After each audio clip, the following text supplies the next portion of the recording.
तो मऊ के घोसी उपचुनाव का मतगणना कल है। इसी मैं कलेक्ट्रेट भवन के पास मौजूद हूं। अभी डीएम साहब की गाड़ी यहां पर आई थी, डीएम साहब भी आए थे, तमाम निरीक्षण किए जा रहे हैं। मेरे साथ सिटी मजिस्ट्रेट साहब हैं, इनसे बातचीत करूंगा। सर, पूरी तैयारियां मतगणना स्थल की किस तरह से की गई है? देखिए, जिला निर्वाचन अधिकारी महोदय और सभी उप जिला निर्वाचन अधिकारी महोदय सभी यहाँ पर उपलब्ध हैं। सुरक्षा व्यवस्था के दृष्टिगत जिला निर्वाचन अधिकारी महोदय जांच की गई थी, जिसमें सभी तैयारियां मुकम्मल पाई गई हैं। तो सर, कल कितने बजे से मतगणना शुरू होगी? 8 बजे से। सुरक्षा के इंतजाम काफ़ी किए? देख सकते हैं, पर्याप्त सुरक्षा व्यवस्था है। 3 गार्डन में सुरक्षा व्यवस्था है, जो आयोग के मानकों के अनुसार ही है। सभी कार्य समय से और सुचारूपूर्ण ढंग से किए जा रहे हैं। तो ये थे सिटी मजिस्ट्रेट, जिन्होंने साफ तौर पर बता रहे थे कि कल 8 बजे से मतगणना प्रक्रिया शुरू होगी, लेकिन सुरक्षा की अगर बात किया जाए तो यहाँ पर पुख्ता इंतजाम किया गया पुलिस प्रशासन की तरफ से। और ये कलेक्टर भवन की तस्वीर है। आपको बता दूं कि कल जो है यहीं पर 8 बजे से पूरी प्रक्रिया है जो घोसी के उपचुनाव की वो शुरू हो जाएगी। काउंटिंग करीबन आपको बता दूं कि 10 और 11 बजे के आसपास पूरा आंकड़ा साफ हो जाएगा कि घोसी का महारथी कौन बनता है। लेकिन इसके पहले बहुत सारे मुद्दे घोसी के उपचुनाव पर उठाए गए। साथ ही ये भी आपको बता दूं कि घोसी का जब उपचुनाव हुआ उसके पहले तमाम बड़े बड़े आरोप और प्रत्यारोप का दौर चलता रहा। सपा का हो चाहे बीजेपी का हो, दोनों लोग एक दूसरे पर आरोप लगाते रहे। लेकिन सपा के कुछ समर्थन हैं, इनसे भी बातचीत करेंगे। भाई साहब, आलोक जी हैं यहाँ पर। आलोक जी, अभी से ईवीएम की निगरानी कई दिनों से की जा रही है, क्या लग रहा है आपको यहाँ पे? नहीं, ईवीएम की निगरानी इसलिए की जा रही है कि जो घोसी की जनता ने जो वोट दिया है वो इस बार घोसी के लाल को दिया है। तो हमारे राष्ट्रीय अध्यक्ष जी का ये आदेश है कि जो वोट आपने करा लिए हैं उसकी सुरक्षा करना आपका फर्ज बनता है, जब तक 8 तारीख को हमारी गणना ना हो जाए। तो हम लोग उसी के लिए दिनों रात लगे हैं, बाकी सुरक्षाएं लगी हुई हैं। सुरक्षा का क्या मतलब यहाँ पर? निगरानी क्या मतलब? निगरानी का मतलब ये है सर कि अब सुरक्षाएं लगी हैं, नियम बदल रहे हैं। कल 3 पास मिला था जो हम लोगों को, तो एक प्रत्याशी पर 3 था। अभी जो है नियम बदल गया। अभी शाम को पता चला है कि वो तीनों को 8-8 घंटे की अलग अलग ड्यूटी मिलेगी। शिफ्ट वाइज है। तो अब देखिए आगे आगे क्या होता है। बाकी तो चुनाव में आप लोगों ने देखा कि इस तरह से हम लोगों ने झेला है, संघर्ष किया है और पूरा चुनाव किस तरह से निकला। लेकिन चुनाव जनता ने लड़ा है और वास्तव में बहुत बड़ा इतिहास कल आप 12 बजते सारे पन्ने खुले। ऐसे आंकड़े देख रहे हैं आलोक जी कि इतिहास रचेगा यहाँ पर सपा? बहुत लंबी मार्जिन रहेगी। जो मऊ की नगर पालिका का चुनाव की स्थिति रही है उस तरह की मार्जिन रहेगी। और जनता ने खूब उत्साह से इस बार वोट किया। जिस हिसाब से प्रशासन ने, जो आप नरजा देख लीजिए, अदरी देख लीजिए, घोसी देख लीजिए, कोपा देख लीजिए, प्रशासन ने जरूर चाहा कि पोलिंग की मार्जिन डाउन किया जाए। लेकिन लोगों के अंदर उत्साह रहा। घोसी में 57.8% रहा, 52.3% यहाँ कोपागंज रहा, 50+ अदरी रहा, तो कुर्ती जाफरपुर आज। जिस हिसाब से इनको रोकने की जो शक्ति थी, जो हमारा वोटर था उन्हें उत्साह के साथ वोट दिया और वोट आ गया मेरा। तो जो जिसने घोसी की जनता ने जो प्यार दुलार सम्मान दिया उसकी निगरानी करना हमारा फर्ज है। लेकिन आलोक जी, अभी मैं देख रहा हूँ कि यहाँ पर अभी एक रिपोर्ट इसके पहले भी दिखाया हूँ। यहाँ पर आपके सपा के नेता एक अखिलेश सिंह राठौर हैं जो बता रहा है कि ईवीएम की निगरानी की जा रही है। आखिर ईवीएम की निगरानी पर सवाल बार बार उठ रहा है, क्या इसमें लग रहा है? पिछले आप कुछ दिन दशकों से ही देख रहे हैं कि उत्तर प्रदेश में लगभग हर जगहों पे इस तरह की घटनाएं हुई हैं, जिससे हम, जैसे अब कुछ दिन पहले आप बनारस की घटना देखे, सामने से कैमरा चल रहा था, पीछे से दीवार तोड़ की घटना हुई थी। तो इसका फर्ज हमारा बनता है कि हम उसको अपने स्तर से देखें। जो जनता ने जो दिया, हमको सम्मान दिया है, और हम तो निष्पक्ष चाहते हैं बस कि जो जनता ने जो हमको सबको वोट दिया है, जितने लोग लड़े हैं उसकी बस निष्पक्षता से बढ़ जाए, उसी के लिए हम बैठे हैं। कोई और दल का 10 लोग चुनाव लड़े हुए हैं, लेकिन कोई एक दल ऐसा नहीं है जो यहाँ पे आ रहा है, क्योंकि उनको मालूम है कि नतीजा कहाँ है और क्या पड़ रहा है। लोगों ने बताया कि सपा बार बार ऐसे ही करते हैं। नगर पालिका का चुनाव देख लीजिए, आपके मऊ में जब हुआ था तो अब्बास अंसारी के समर्थक उस सब्जी मंडी के गेट पे तमाम अड़े हुए थे। लेकिन ऐसे क्यों सफाई में ही देखा जाता है? वो देखिए, वो अड़े हुए थे, रिजल्ट क्या आया?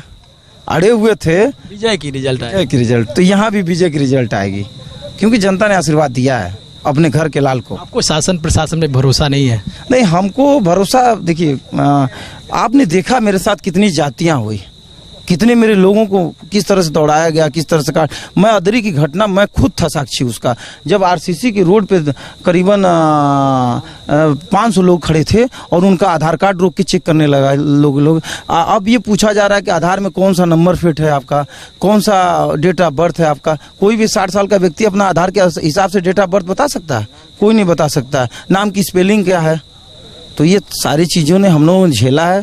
लेकिन फिर भी हम किसी को कुछ वो नहीं कर रहे हैं। हमारा फर्ज बनता है हम निगरानी करना, हम करेंगे। कैसे आप घोसी के आंकड़े को देख रहे हैं? घोसी में 4,30,000 के आसपास वोटरों की संख्या है, जिसमें मुस्लिम और दलित का वोट ज्यादा है। एक तरफ से बीजेपी भी तमाम दावा कर रही है कि हमारी 60,000 से विजय हो रही है। ओपी राजभर तमाम दावे किए हैं आपके सामने। ओपी राजभर जी 11 बजे के बाद आज ही भूपेंद्र चौधरी जी के यहाँ बैठ के बता दिए हैं कि काम हम लोग का तमाम हो गया। मैंने एक बार डिबेट में कहा था, किसी मऊ की धरती से दारा सिंह चौहान और ओम प्रकाश राजभर की उत्पत्ति हुई थी, और इसी उपचुनाव में इसी घोसी की धरती पर कल आप हमसे शाम को डिबेट लीजिएगा। इन दोनों लोगों के चुनावी रणनीति जो बदलते रहे पाले, ये पाला जनता इस बार पलट के फेंक दिए इन लोगों को, और वास्तव में बहुत बड़ा इतिहास कल शाम को रचा जाएगा। और आपसे एक बात बता दे रहे हैं, दलित मतदान मेरे साथ रहा है। आप लोग कवरेज किए हैं, सारी मीडिया कवरेज की है, चैनल बता रहे हैं 60-40 का रेशियो, मैं बता रहा हूँ विश्वास करिएगा 80-20 का रेशियो रहेगा दलित में। मैं 80 पाऊंगा, वो 20 पाएंगे। बाकी सारी जातियों का यहाँ कोई धर्म, कोई पार्टी, मजहब नहीं था।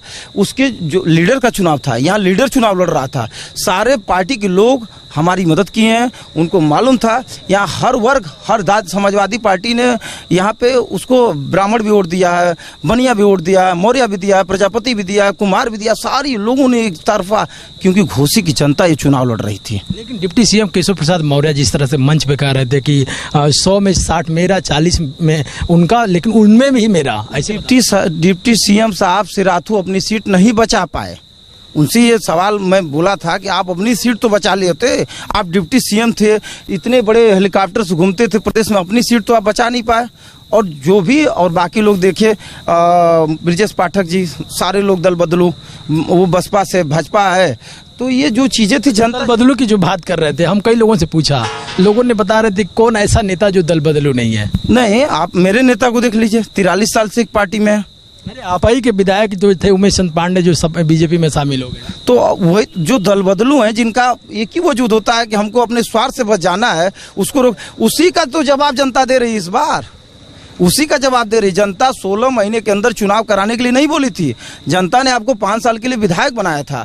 दर्द जनता की थी। ये साले प्रशासन के मेरे भाई खड़े हैं आज कि अपने घर परिवार सारे लोग, कोई बनारस से आया, कोई चंदौली से आया, कोई कहाँ से आया, ये क्या जरूरत है इनको आने की। सारे 40-40 मंत्रियों की गाड़ी लगी थी, 2-2 डिप्टी सीएम लगे थे, संगठन मंत्री से मुलाकात नहीं होती। इसी मऊ की धरती पर संगठन मंत्री 7 दिन बैठते हैं।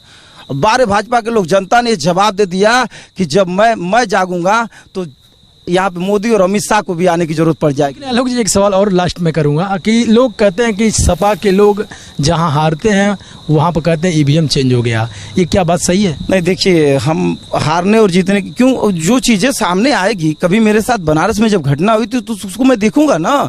मैं एक चीज ये कह रहा हूँ कि हमने तो ये कहा नहीं, जो भी चीजें हुई जनता के सामने हुई। मैं ये कह रहा हूँ कि यहाँ पे मेरा जो मत पेटी पड़ा हुआ है, वो स्ट्रांग रूम में 1 से 7 स्ट्रांग रूम में उसमें पड़ा हुआ है।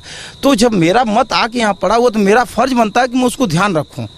ये क्या कर रहे हैं, नहीं कर रहे हैं, उसकी एक एक पल की कौन सी गाड़ी आ रही, कौन सी गाड़ी जा रही है, क्या चीज़ें हैं, उस चीज़ों को मुझे फोकस करना है। क्योंकि 16 महीने के अंदर ये चुनाव हुआ है और जनता का खून पसीना लगा, इन सारे लोगों का खून पसीना लगा है। बार बार 40-40 मंत्री, भाजपा की ये दशा हो गई, बाप रे बाप, ऐसी दशा कभी जिंदगी में नहीं। 40-40 मंत्री, कैबिनेट मंत्री, अलग अलग राज्यों से, गुजरात की मैं वीडियो रिकॉर्डिंग गाड़ियाँ दिखा दूंगा, दिल्ली की गाड़ियों की रिकॉर्डिंग दिखा दूंगा। ऐसी दुर्दशा कभी नहीं। बहुत बड़े दारा, बहुत बड़े ब्रांड बना करते थे। उन्होंने कहा, योगी जी ने कहा कि एक समय था कि दारा बहुत बड़े वो नेता थे। आज स्थिति ये आ गई कि उनको क्या, देखिए, जनता आपको शीर्ष पे पहुंचा सकती है और जनता आपको जमीन में गाड़ भी सकती है। ये थे मेरे साथ आलोक जी, जो सपा के नेता हैं, जमीनी नेता कहे जाते हैं। इन्होंने अभी इसी कलेक्ट्रेट भवन में पहुंचे थे, इनसे बातचीत किया हूं। एक और है सपा के नेता, इनसे भी बातचीत करूंगा। अब भैया, क्या लग रहा है आपको, जिस तरह से मतदान हुआ है, मतदान के बाद ईवीएम रखी गई है, आपके समर्थक निगरानी में लगे हुए हैं, इस पर क्या कह रहे हैं आप? मैं सबसे पहले आपके चैनल को मैं धन्यवाद देता हूं। आपने जो कहा, अच्छा कहा। सोलदेव भारतीय समाज पार्टी का मैं 8 साल सेवा किया हूं और उसमें जो है ना, प्रदेश महासचिव रहा हूं। रमेश सिंह चौहान मेरा नाम है और पूरे जो है मऊ जनपद में, छत्री समाज में 34 में जिला पंचायत चुनाव जीत कर अकेले आया हूं और सबसे अधिक मतों से चुनाव आया हूं जीत कर यहाँ, ये जान लीजिए आप। और मैं उनके साथ रहा हूँ। ओम प्रकाश की बात आप जब यहाँ कर रहे थे, आप ओम प्रकाश की बात, आप उनकी बात का तो मैं आपसे क्या बताऊँ, उतना जो है निकम्मा, 3 तरह की बात करने वाले, उस तरह का नेता यहाँ नहीं, उत्तर प्रदेश नहीं, देश नहीं, विश्व में कोई नहीं है। इस व्यक्ति आज क्या कहेगा, 1 घंटा के बाद क्या कहेगा, जो है कल क्या कहेगा, परसों क्या कहेगा, ये केवल जो है इसका नाम तेगलवा बाबा है। तेगलवा 3 तरह की बात करने वाला जो बिहार का है, तेगलवा बाबा सेम टू सेम वैसे हैं ये। और इनके बेटा दोगलवा बाबा हैं। ये लोग क्या कहेंगे, किसको क्या कह देंगे, ये केवल जो है आप देखे होंगे, ये केवल गाली देकर आज एकदम यहाँ तक पहुँचा है। बीजेपी के लोगों को माँ बहन किया है, कहा तो मैं खोल के दिखा दूं, अभी चाहते हैं देखना, बोल अपनी बात कीजिए। हाँ, तो आप नहीं चाहते हैं तो माँ बहन किया है। और एक बार नहीं, ये कहा है कि 6 इंच छोटा कर देना चाहिए। देखता हूँ बीजेपी वाले जितने हैं, जो है मन करता है कि ये लोगों को 6 इंच छोटा कर दूं। तो आपको घोसी का चुनाव आप जीत जाएंगे? घोसी का चुनाव हम जीत चुके हैं, आप बता दीजिए, मैं बता देता हूँ। आप देखिए, पूरा चौहान बिरादरी से चालू कर लीजिए, दारा चौहान है, तहाँ से 30,000 वोट केवल मात्र जो है चौहान का गुजरा है, क्योंकि 15,000 वोट वो बाहर है, काम कर रहा है। राजभर का वोट जो है 60 में वो हमको लगता है कि 25 से 30,000 बाहर है। अब जोड़ लीजिए, आधा में कितना पाएंगे, बहुत पाएंगे, 15,000 16,000 पाएंगे, आप जोड़ लीजिए। और इधर जोड़ लीजिए, यादव घर पर है, ठीक, ठाकुर घर पर है, मुस्लिम घर पर है, लोहार कोहार नाई धोबी घर पे है। अब देखिए ना, पहले ये तो देखिए, आंकड़ा देखिए, ये लोग कहाँ, ये लोग तो बाहर काम करने गए हैं। और ये इनका आंकड़ा कल होगी गणना ना, जानते कितना सारेंगे, हमने आज पूरा जोड़ा था, पूरी इनका टोटल जो है 70,000 वोट जा रहा है। मैं पूरा दिया हूँ, चाँप के वोट दिया हूँ तब। और हम लोग जा रहे हैं 70,000 इनका, और 1 लाख 2 लाख जो है 37,000 में और जोड़ लिए, सब अपना है, सब अपना है।